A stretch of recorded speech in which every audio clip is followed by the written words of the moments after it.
Magandang umaga po sa inyong lahat, mga kapatid. Good morning. Nandalangin kami kahagabi na sana nga yung bagyo ay malusaw na at di na tumuloy sa atin. Kasi yung lugar natin, pag may mga dumadating na kalamidad, kinakabahan tayo eh. Kahit mahina lang yung ulan, o yung baha po. Anyway, purihin natin ang Panginoon ngayong umaga at tayo magpapatuloy po sa pag-aaral natin ng aklat ng Pilipos. Tayo po ay nasa Kabanata 3, talatang 17. At maaabot po natin siguro yung Kabanata 4 hanggang talatang 1. Mga kapatid, sa panahon natin ngayon, napakaraming tinig ng paanyaya. Paanyaya na ang kanilang panghihikayat, gayahin nyo kami, sundan nyo halimbawa namin. Lalo na yung tinatawag nating social media, influencers. Di ba pag sila nagsasalita, talagang nanghihikayat sila ng mga tao na sundan yung kanilang produktong binibenta o yung mga bagay na kanilang nais na ipamuka sa mga tao. Karamihan sa kanila, sumisikat na nga eh. Mga personalidad na dati wala naman silang pangalan, but because of this trending na galawan ngayon, sumisikat sila. Ang mga taong ito kung minsan ay malakas mag-impluwensya pero nakatakot kasi minsan iba yung kanilang panghikayat na ginagawa. At masasabi ko po na malayo sa salita ng Diyos, kadalasan, karamihan sa mga taong nagsasalita ngayon sa social media. Kasi po, hindi lahat ng kanilang halimbawa, sa totoo lang, dapat hindi natin tularan. Lalo na kung ito ay malayo sa turo ng banal na kasulatan. Mga kapatid, ang buhay Kristiyano ay parang isang mahaba, minsan man ay mabato, bako-bako, na uri ng paglalakbay ng ating buhay. Yung ating buhay na mayroong hirap, may mga tukso, di ba? May mga tukso, may mga hirap. At minsan, tukso na ikaw ay hinihila para malayo ka sa landas ng Diyos, papalayo sa Panginoon. Subalit, sa lahat po ng mga ito, nakikita natin hindi tayo iniiwan o binibitawan ng ating Panginoong Diyos. Siya ang naglalagay ng mga halimbawa o nagbibigay sa atin ng blueprint, mapa ng ating mga dadaanan at susungin natin sa buhay para hindi tayo maligaw ng landas. At sa panahon din ngayon, alam natin, maraming nagpapanggap o nagpapakilala na sila ay role models. But particularly, role models sila ng daigdigaw ng mundo. Mga mayayaman, mga sikat, at yung iba ay may mga makapangyarihan pa, no? Pero ang tanong, ito bang mga role models nito naglalapit ba sa atin sa Panginoon o inilalayo tayo para hindi tayo mas maging malapit sa Panginoon? Ngayon pong umaga ay titignan natin kung paano tayo tuturuan mamuhay ng tama bilang huwaran ng tamang pananampalataya. Mamuhay na kakampi natin ang krus ng Kalbaryo at mamuhay na isang Kristiyanong matatag hanggang sa wakas ng ating buhay. Magandang umaga po sa inyong lahat. Buksan natin ang ating talata sa Pilipos. Kung meron kayong program, nandiyan dyan sa inyo yan. Chapter 3, verse 17 hanggang chapter 4, verse 1. Pilipos, talatang 17 ng kabanatang 3 hanggang talatang 1 ng kabanatang 4. Basahin po natin. Mga kapatid, magkaisa kayong tumulad sa halimbawang ipinakita ko sa inyo. Pag-ukulan ninyo ng pansin ang lahat ng sumusunod sa aming halimbawa, sapagkat tulad ng madalas kong sinasabi sa inyo noon at ngayoy luha ang inuulit ko, marami ang namumuhay bilang mga kaaway ng krus ni Kristo. Kapahamakan ang kahihinatnan nila, sapagkat ang dinodiyos nila ay ang hilig ng kanilang katawan. Ikinararangal nila ang mga bagay na dapat sana nilang ikahiya. At walang iniisip kundi ang mga bagay na may kinalaman sa mundong ito. Subalit, sa kabilang dako, tayo ay mamamayan ng langit. Mula nooy hinihintay nating may pananabik ang Panginoong Hesukristo, ang ating tagapagligtas. Sa pamamagitan ng kanyang kapangyarihan, ginamit niya sa pagpapasuko sa lahat ng bagay ang ating katawang may kahinaan, na alam nating babaguhin niya upang maging katulad ng kanyang katawang maluwalhati. Kaya nga mga kapatid kong minamahal at pinananabikan, aking kagalakan at karangalan sa ganitong paraan ay magpakatatag kayo sa inyong pamumuhay na nakaugnay sa ating Panginoon. Dakilang Diyos, maraming salamat po ngayong umaga. Kami po ay lumalapit sa inyo ng magpapakumbaba at pananabik. Salamat, Panginoon, sa panibagong pagkakataon upang kami po ay magsama-sama bilang iyong sambahayanan at upang makinig din at tumanggap ng inyong buhay na salita, O Diyos. Sa oras na ito, buksan niyo po ang aming mga puso at isipan. Linisin niyo po kami sa anumang hadlang, mga alalahanin, pagdududa o kasalanan na maaring pumigil sa amin upang lubos naming maunawaan ang inyong mensahe. Bagkus, Panginoon, hayaan niyong ang iyong banal na kasulatan, ang iyong banal na spirito, ang siyang kumilos, mangusap at magturo sa bawat isa sa amin. Ito ang aking dalangin sa pangalan ng iyong anak na si Jesus. Amen. Sa muli po ang ating Apostol Pablo, muli siyang nananawagan, mga kapatid. Sabi niya sa talatang 17, balikan ko. Mga kapatid, magkaisa kayong tumulad sa halimbawang pinakita ko sa inyo at pag-ukulan din ninyo ng pansin ang lahat ng sumusunod sa aming halimbawa. Sa talatang 17 po yan, nakasulat sa unang talata na ating binasa kanina. At ito ay isang paanyaya, mga kapatid.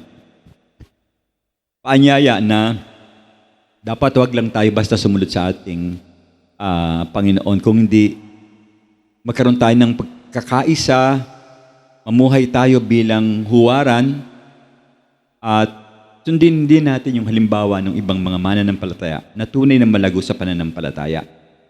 Hanapin natin yung kanilang huwarang sinusundan. Bakit sila lumago sa pananampalataya? Dapat ganun din ang ating mentalidad, sapagkat sa talata, tayo ay tinawag na maging huwaran. Sa atin po kasing pamuhay, mga kapatid,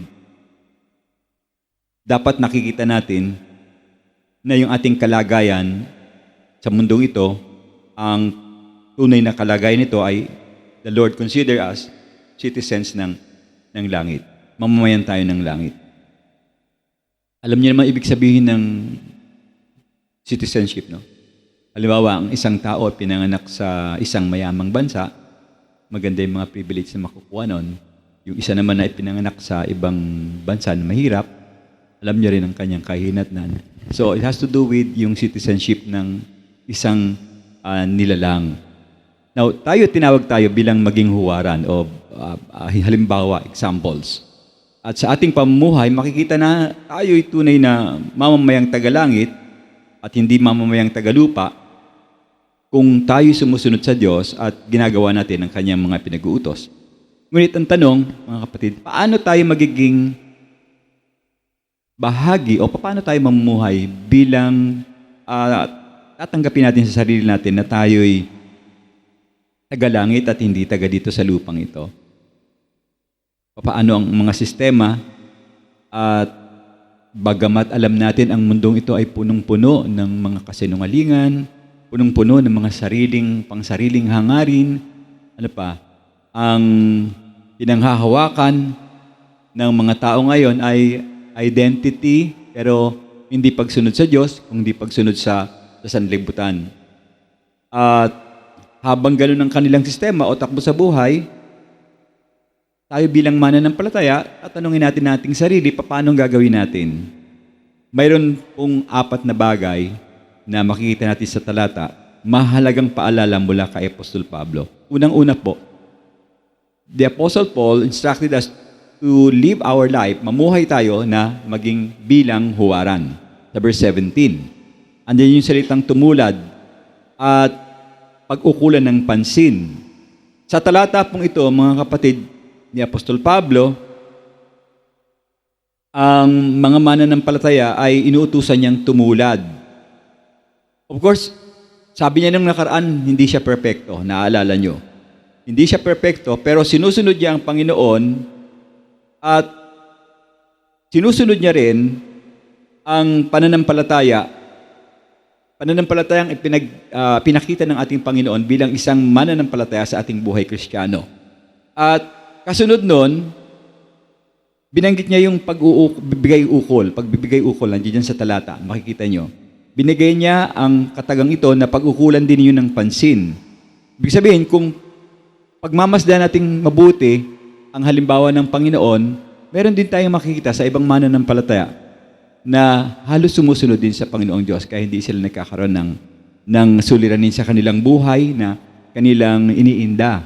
Kumbaga, yung mga halimbawa, yung tinuruan ni Apostol Pablo muna.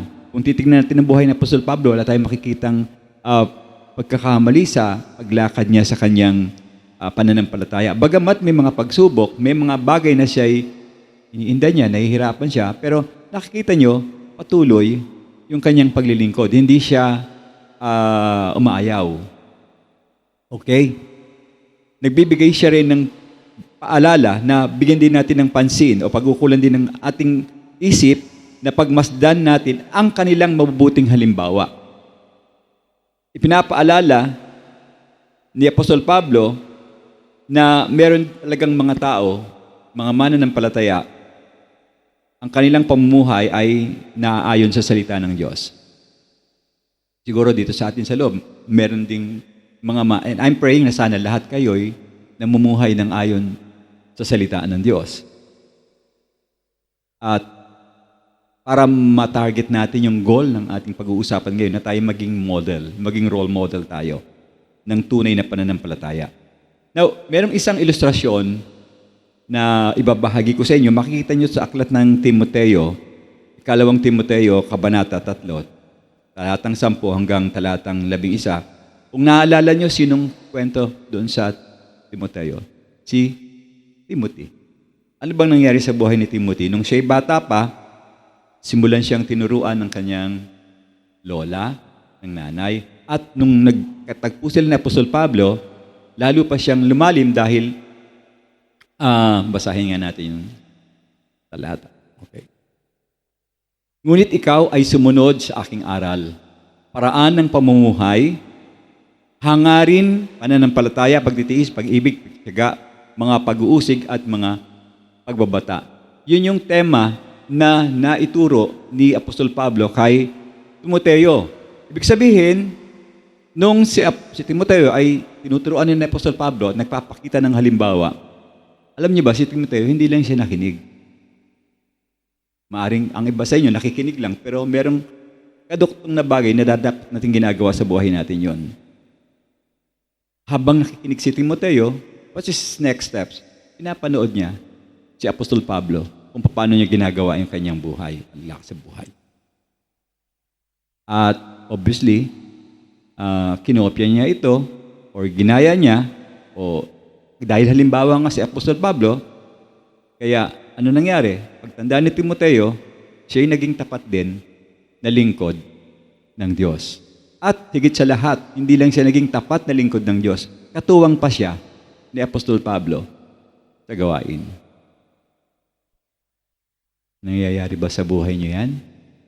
Na meron kayong role model, it could be your husband, it could be your parents, it could be your friend, na dinadala ka sa Panginoon at yung buhay mo ay nahihikayat, nagbabago, naglilingkod ka sa Diyos.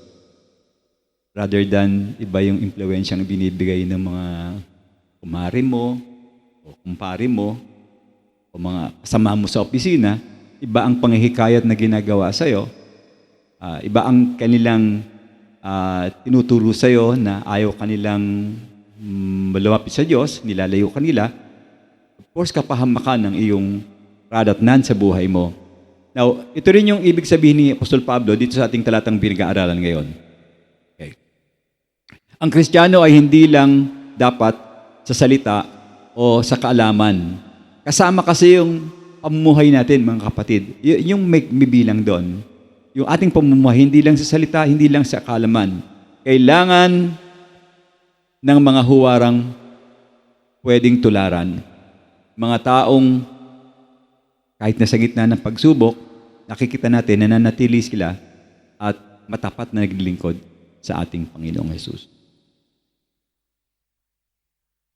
In other words, kung paanong si Timoteo ay natuto ng halimbawa sa buhay ni Apostol Pablo, dapat tayo rin, mga kapatid, tinatawag na maging halimbawa sa iba. Okay? Kung ikaw ay merong asawa, halimbawa, sa isang pamilya, ang tatay ang unang naging mananampalataya, dapat mahikayat yung may bahay na maging mananampalataya rin. And then, sunod-sunod na yun, yung anak, mga kamag-anak, mahikayat. At ihikayatin mo siyempre sa tamang mga pamantayan ng Biblia. Hindi mo siya tuturuan ng bagay na ikakaligaw niya at ikapapahamak niya. So again, hindi sapat ang salita, hindi sapat ang kaalaman, dapat nakikita sa ating pamumuhay bilang isang mananampalataya. Parang yun yata yung tanong sa Bible study ng Huwebes, naalala ko. Sabi ko, kinumpleto ko, dapat puspos ka ng banal na espiritu, dapat nag-aaral ka ng salita ng Diyos, tapos ginagamit mo yung salita ng Diyos para maging kompleto yung iyong recipe as a Christian. Kasi kung feel ka lang ng Holy Spirit, walang information ng Scripture, wala kang magagamit. At kung ikaw naman ay maraming alam, hindi ka naman filled ng Holy Spirit, wala ring saysay yung pag-apply mo ng banal na salita ng Diyos. Kasi ang kumokontrol ay yung sarili mo, iba ang yung nagiging hangarin. Ang ating punto po dito sa unang bahagi, pinapakita ni Apostol Pablo na mahalaga ang pagkakaroon ng huwarang pananampalataya. At si Apostol Pablo, hindi niya itinaguyod ang kanyang sarili. Yun ang binibigyan natin ng emphasis sa pag-aaral natin. Hindi natin nakita na nagbigay ng sa makasariling hangarin si Apostol Pablo mula nung siya nagsimula sa paglilingkod hanggang sa kanyang huling bahagi ng kanyang buhay. Laging ang Panginoong Hesus ang kanyang itinataas. Makikita natin yan. Hanggang sa punto na siya ay mamamatay niya, for me to live is Christ. Yun ang kanyang banggit. Hindi niya inaalis sa isip niya yon. Maganda ang kanyang disiplina. Hindi niya itinaguyod ang kanyang sarili. Kung di pamumuhay na nakatuon lamang sa ating Panginoong Hesus. Di ba? Naalala niyo yung karera last time? Yung mananakbo saan nakatuon? Sa finish line. Ang ating finish line ay ang ating Panginoong Hesus. Hindi ka pwedeng tumalikod. Madadapa ka sigurado. Hindi pa pwede yon. Now, ngunit hindi lahat ng sumusunod sa ganitong pagkakataon o halimbawa ay masasabi nating 100% lahat sumusunod. Hindi lahat sumusunod. Sa halip, may mga huwaran at may mga Kristiyano na namumuhay na salungat sa daan ng Diyos. Hindi talaga sila bubuhos ng panahon para maging role model sila as a Christian. Instead, ang kanilang buhay ay baliko, tabingi, wala sa hulog. Sa susunod na talata, may babala po si Apostol Pablo. Sa talatang 18 hanggang talatang 19, makikita natin dyan yung mga taong nagsasabing sila'y mananampalataya, pero hindi naman talaga sumusunod sa Diyos. Sapagkat, tulad ng madalas kong sinasabi ko sa inyo noon at ngayon luhaang inuulit ko, sabi ni Apostol Pablo, marami ang namumuhay bilang mga kaaway ng krus ni Kristo. Tinutukoy po ni Apostol Pablo rito, mga kapatid, yung taong namumuhay sa mga paraang salungat kontra sa gusto ng Diyos sa buhay nila. Pero ang claim nila, ako ay Kristiyano. Meron kaming biro dati, Kristiyano lang sa nguso, pero hindi sa puso. Parang ganun yung patakaran dati na uso, no? Ito yung mga tao, para makilala nyo, mahilig sa shortcut. Anong ibig kong mahilig sa shortcut? Ayaw maghirap. Gustong makakuha ng kita. Puso ba? Gusto makakuha ng maraming pera na hindi dadaan sa tamang proseso ng pabuhay. Pero nagsasabi silang may takot sila sa Diyos. Ito yung mga tao na ayaw nilang mahirap. At ang kanilang binagbubunyi ay yung kanilang sarili. Tawag natin doon, apology. Palaging ako ang bida. At ito yung mga katangian ng kaaway ng krus. Actually, binanggit ni Apostol Pablo dyan eh. Unang-una, ang mga taong ito, kung gusto nyo silang makilala, ito, ang Diyos nila ay ang kanilang tiyan. Yun ang unang binanggit doon. Kaaway ng krus.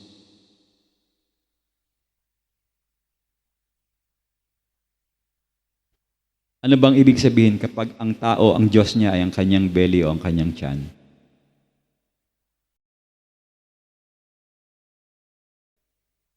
Mahilig sa Ayun, mas tama yung term na masarap, kalayawan. Yan ang hilig ng taong ang Diyos niya ay ang kanyang tiyan. Mahilig sa kasayahan. Mahilig sa kaginhawahan. Ginagawa nilang Diyos ang kanilang pagnanasa at mga personal na interes. Hindi lang ito literal na pagkain. Ito'y simbolo ng makasariling hangarin. Pag sinabing ang Diyos ng tao ay ang kanyang tiyan. Meron pang pangalawa. Sino tong taong to nakaaway ng krus? Nagmamalakak sila o pinagmamalaki nila yung mga bagay na dapat sanay ikinahihiya. O ano naman to? Ito yung mga nagbubunyi sa kasalanan. Tuwang-tuwa sila na sila'y gumagawa ng kasalanan. Sa halip na pagsisihan nila ang kasalanan at mga mali na ginagawa nila, pinagmamalaki pa nila yan. Maraming mga tao ngayon, pinagmamalaki ang kasalanan at minsan yun na ang kanilang lifestyle. Parang tinanggap na ng lipunan yung mga mali. Hindi na tinanggap yung tama. Mapapansin nyo yan sa society natin, sa lipunan natin. At panalangin natin kasi mukhang ma-approve yung same-sex marriage na pinagdidebatihan sa ating gobyerno. But then again, of course, it's against God. Kaya lang, sa ibang bansa,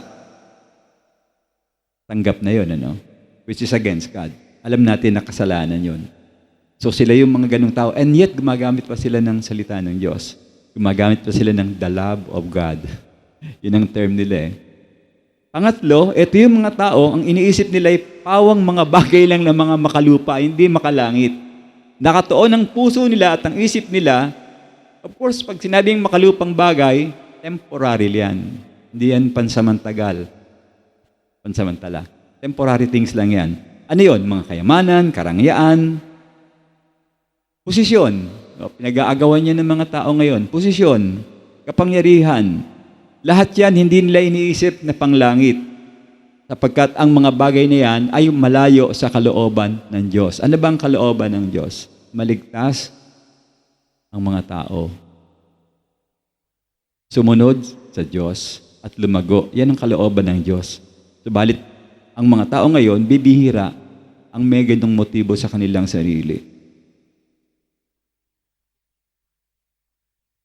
Yung talata, pagbabasahin ninyo, mga kapatid, tignan niyo po yung talatang 18.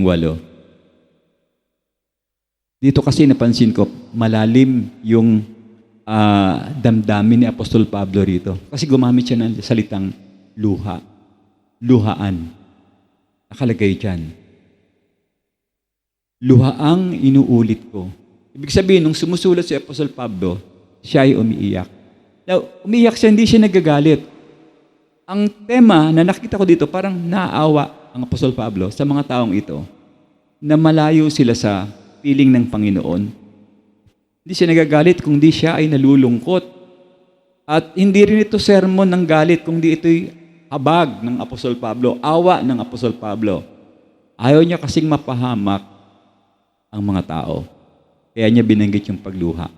And there are times, nagiging ganun din tayo kapag nakikita natin kamag-anak natin, mahal natin sa buhay, napapariwara, naiiyak tayo.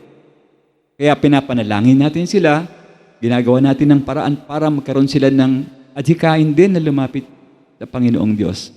Kasi minsan, sa isip natin, alam natin ang pupuntahan ng mga taong malayo sa Diyos. Pero definitely sila hindi nila alam. And what will happen kapag namatay yung tao na hindi nakakilala sa Diyos? Alam na this. Kaya minsan ay naiiyak yung mga tao, bakit hindi lumapit yan sa Diyos? Bakit hindi yan kumilala sa Diyos? Mga kapatid, hindi sapat na nagpapakilala tayo ng Kristiyano. Tandaan yan. Kailangan makita sa ating pamumuhay na tayo'y tunay na tagasunod ng krus. Bawal yung Kristiyano nga sa nguso na binabanggit. So, what are we going to do? Bantayan natin kung sino yung ating ginagawang Diyos. Baka mamaya tayo ang Diyos natin tiyan. Baka mamaya tayo ang Diyos natin ay makalupa, hindi makalangit. Higit sa lahat, kapag tayo tumatakbo, lumalakad sa buhay, kailangan meron tayong kababaang loob, meron tayong pagsisisi, at pagtutok sa langit. At hindi sa mga bagay na makalupa, mga kapatid. Sapagkat ang ating buhay ay hindi tungkol sa pagsunod, kung hindi sa pagkilatis. Kung sino ang dapat nating samahan, kasama ka ba dun sa tumanggap o sa nagpapanggap? Tinanggap mo na ba ang Panginoon? Minsan yung mga yon ay nagpanggap, hindi talaga tumanggap sa Panginoong Diyos dahil hindi sila nagsisi ng kanilang kasalanan. Merong halimbawa dito sa Biblia, sa Lumang Tipan, narinig niyo na ba yung pangalang si Esau? Sa Genesis 25, verse 29 to 34, siya ay panganay at meron siyang karapatan sana sa mana. At dahil doon, dapat meron siyang pagpapala mula sa Diyos. Ngunit, alam niyo nangyari? Pinagpalit niya yung pagpapala ng Diyos. Saan? Sa isang mangkok, sa isang sabaw ng lentehas. Nakatikim na ba kayo ng lentil? Sino rin? Di pa? Lentil. Si Sister Patty kasi, lagi siya handa pag meron kaming klase. Kaya nakatikim na ako ng lentil. Masarap siya. Para siyang munggo. Para siyang buto ng munggo. Isipin nyo, kalooban ng Diyos, pinagpalit mo sa sabaw na masarap. Asan ang utak ng taong yon? Pinagpalit niya sa isang bangkok ng nilagang lentehas. Kasi nakita ni Esau, siguro mas mahalaga yung kanyang yan dahil gutom siya. At dahil dito, at dahil doon, kung tayo magiging ganon, mawawala sa atin yung pagpapala ng Panginoong Diyos, mga kapatid. So ganyan po yung sinasabi ng Apostol Pablo, may mga taong Diyos ay ang tiyan. Ibig sabihin, ang kanilang iniisip ay mga temporary things, panlupa lamang, mga bagay na ang kahantungan ay kapahamakan. Lahat ng bagay dito sa daigdig, lahat yan mawawala. Kaya sa panahon natin, ito isang babala, mga kapatid. Huwag tayo magpalinlang sa mga pansamantalang kasiyahan ng mundo. Kung yung binabanggit ko kanina sa Esau, nagkamali sa pagpili ng kanyang tiyan ng pinili kaysa sa pagpapala, tayo rin naman, mga kapatid, ay tinatawagan na ating piliin ng krus ng Panginoon kaysa sa pansariling kagustuhan. Now, merong mahalagang tanongin dito. Saan ba talaga tayo nakaugat? Sabi ni Apostol Pablo. Yung ating right, saan pa talaga galing? Ang sagot ay binigay ni Apostol Pablo sa susunod na talata. Na tayo hindi taga rito lamang, kundi tayo'y mamamayan ng langit. Sa verse 20 hanggang verse 21, subalit, sa kabilang dako, tayo ay mamamayan ng langit. Mula roon, hinihintay natin may pananabik ang Panginoong Hesus at ating tagapagligtas. So, pangatlong puntos, mga kapatid, dapat mamumuhay tayo. Ang mindset natin, We are heavenly citizen. Tayo'y mamamayang tagalangit. Napakataas ng antas na yan. Mataas pa yan sa royal, anong tawag doon? Royal blood. Di ba? Kasi heaven ang iyong tirahan. Eh yung mga royal blood, dito lang yon, sa palasyo lang ng lupa. At yung mga nandito nga, sabi ko sa inyo, mawawala lahat yan. Hindi yan forever, yung mga nandito sa daigdig. At isa pa, ang Diyos ng mga tao dito sa lupa, Diyos ng sanlibutan. Samantalang ang isang mananampalataya na tagalangit, sa langit ang ating tirahan.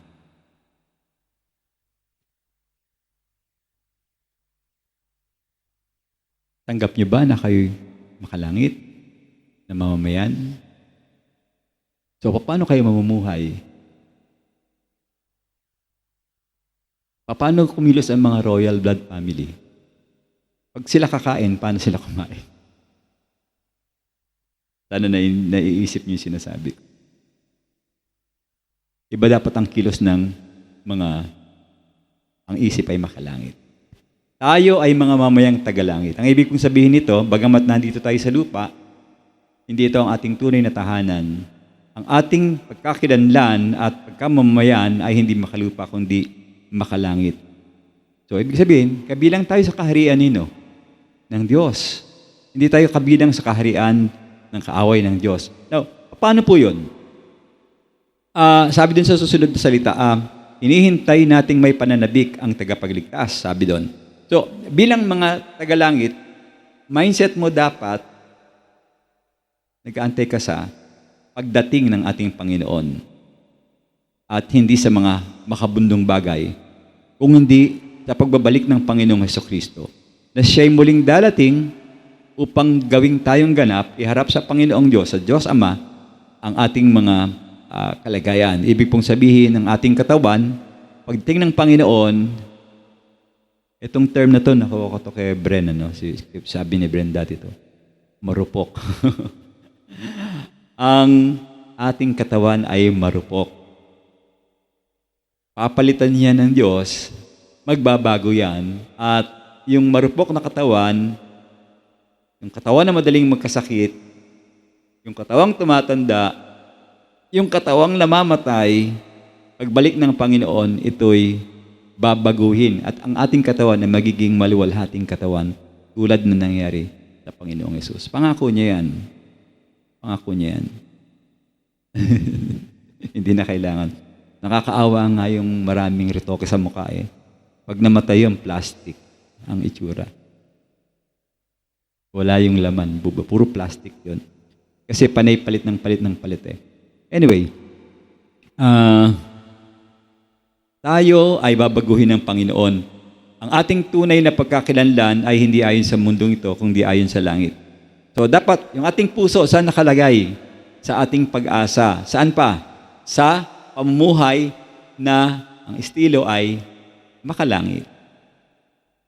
Meron kang nire-represent Pag meron kang ipinapakita sa madla, sa tao, nire-represent mo ang ating Panginoong Yesus. Therefore, expected ng mga tao na magiging halimbawa, ikaw, ipapakitaan mo sila, of course, tutulungan ka ng Banal na Espiritu, kung ano yung kalooban at layunin ng ating Diyos. Ang tunay na pagkakilanlan ay hindi ayon sa mundong ito, mga kapatid, kundi ayon sa langit. So, dapat dito nakatuon ang ating puso. At dahil dito, ang ating identity bilang mamamayan ng langit ay nandun yung pag-asa natin sa pagbabalik ng ating Panginoong Jesus. Of course, wala namang questions na hindi siya babalik. Hindi sinungaling ang Diyos. Babalik ang Diyos. Kaya, ang paghahanda dapat ginagawa natin. Nagbabahagi tayo ng salita ng Diyos. Dapat hindi tayo nagsasayang ng oras araw-araw dahil any moment, dadating ang Panginoong Yesus. At kapag dumating yun at hindi ka naging handa, edi yun na nga, ang ginos mo ay yung Diyos ng daigdig, ng mundo. Wala kang makukuha ang pagpapala dun sa mga bagay niyan. Sayang. Marami kang mamimiss na bagay sana na dapat nagpapagal ka sa gawain ng Panginoon para sa Diyos, pero nahahatak ka at naimpluwensya ka ng iyong mga kaibigan, nalalayo ka sa diwa ng Diyos, kaya ikaw ay nagkakaroon ng mga problema.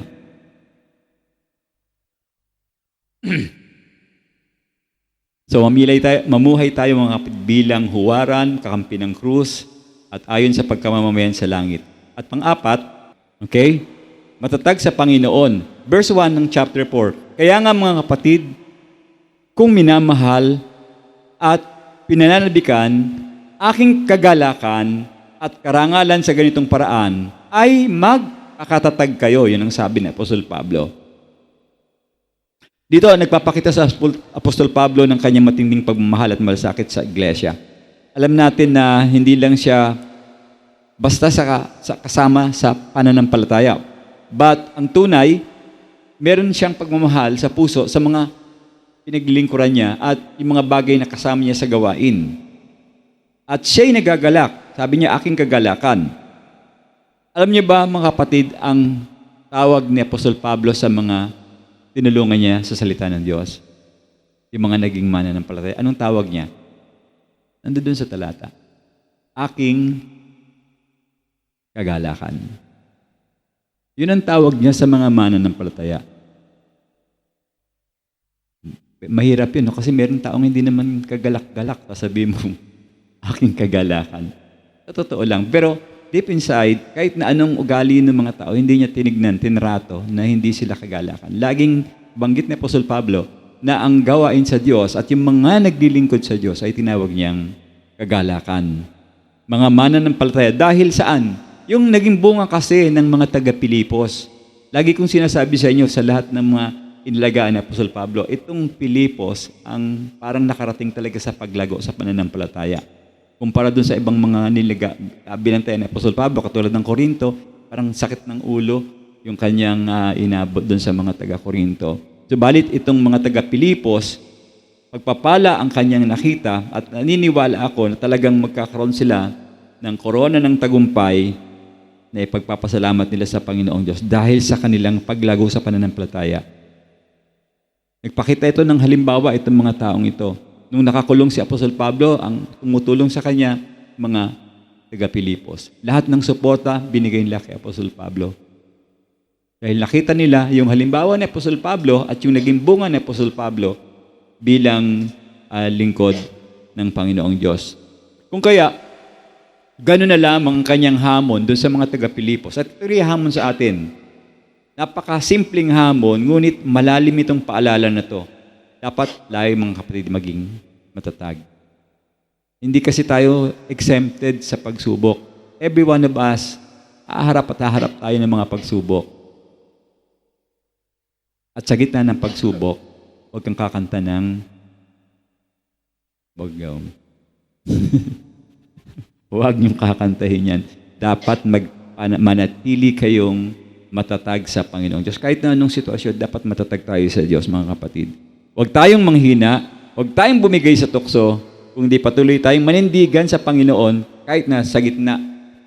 May mga taong may mga maling huwaran, na-encourage kayo, huwag kayong sumama, maging matatag kayo, dahil ang mga huwaran na nanggagaling sa mundo, alam natin, mga pansamantala lamang yan. So, yun ang address sa atin, tayong mga mananampalataya na mayroong mindset na makalangit. Dapat maging matatag at manatiling matatag pagharap natin sa pagsubok. At ito'y usapan hanggang wakas ng ating buhay. Hindi tayo dapat dumiko, hindi tayo tumigil. Magiging matatag dapat tayo. Kasi, pag sinabing paglago, ang pagsubok diyan depende kung asan na ang growth mo. O di ba? Si Bernice, pumasa sa sino ba? Si Bernice, nung high school. Tapos, anong sumunod na exam? College. Or ano pa? Senior high school pala. Paano niya narating yung college?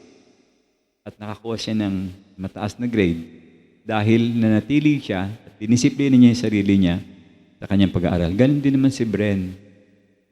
Ang daming honors din ni Bren, nakita ko. Si Julia rin yata, meron din yan, alam ko. Dahil disiplinado sila sa pag-aaral eh. So, yun ay halimbawa, ilalagay mo sa totoong buhay, isa kang estudyante sa Diyos, nagpapatuloy ka, disiplinado ka sa Kanya para lumago. Eventually, makukuha mo yung gantimpala sapagkat ikaw hindi natinag at nanatili kang tapat hanggang sa wakas. Now, dahil dito, ang ating tunay na tahanan, of course, ay isang langit. Dahil ang Panginoon, muli siyang babalik at merong gantimpala ng kagalakan na tayo matatanggap na naghihintay sa mga tapat. Mga kapatid, sa ating paglalakbay bilang mananampalataya o sa ating paglalakbay sa buhay natin pananampalataya, hindi sapat na nagsimula tayo sa Panginoon pagkatapos hindi natin tatapusin. Kailangan nating matapos at kapag tayo natapos sa Panginoon, dapat nanatili tayong tapat sa Kanya at hindi tayo natinag. Sapagkat darating ang araw, darating po ang araw na itong ating, sabi ko kanina, marupok na katawan, ibabaguhin ng Diyos. At gagawin niya itong maluwalhating katawan na tulad ng sa Kanya. Kaya ano man ang ating pinagdadaanan ngayon, mga kapatid, hindi ito ang katapusan o hindi ito ang wakas. Ang wakas ay ang kaluwalhatian kasama ang Panginoong Hesus. Kaya, mga kapatid, ang panawagan po ni Apostol Pablo, kung ating susuriin yan, sabi doon, manatili tayong matibay sa Panginoon. Huwag tayong padala sa mga bagay na nandito sa daigdig at sa mundo. Huwag tayong lilihis ng landas. Huwag tayong manghihina at sa halip, tayong lahat, mga kapatid, ay maging huwaran ng pananampalataya habang sabay-sabay tayong naghihintay sa pagbabalik ng ating tagapagligtas. Huwag tayong bumitaw. Ang ating langit, ang ating tahanan, ang Panginoon ang gantimpala at siya'y darating muli. Dakilang Diyos, maraming salamat po. Kami po'y nagpapasalamat sa iyong salita. Salamat sa paalala sa amin, Panginoon, na tunay nga po ang aming pagkamamamayan ay nasa langit. Salamat po sa paanyaya na kami maging huwaran ng pananampalataya. At salamat din, Panginoon, sa babala na ipinagkakaloob mo sa amin upang kayo makaiwas sa mga bagay na panlupa na maaring maglayo sa amin. Panginoong Diyos, alam namin na mahina po kami, ngunit ikaw po ang aming kalakasan. Tulungan mo kami araw-araw na pasanin namin ang krus, tanggihan ng aming sarili, at kami po ay sumunod sa iyo ng buong puso. Naway maging liwanag sa amin, O Diyos, ang aming buhay sa harap ng iba, upang sa aming pamumuhay ay makilala nila ang Panginoong Hesus habang kami naghihintay sa pagbabalik po ng aming tagapagligtas. Panginoon, bigyan niyo kami ng lakas. Panginoon, patatagin mo kami. Bigyan mo kami ng malawak na pangunawa sa pananampalataya namin at punuin mo po ng pag-asa ang aming mga puso, O Diyos. At sa araw ng iyong pagbabalik, O Diyos, naway matagpuan mo kami na tapat at matibay na nagmamahal sa iyo. At ito ang aking dalangin sa pangalan ng iyong anak na si Jesus. Amen.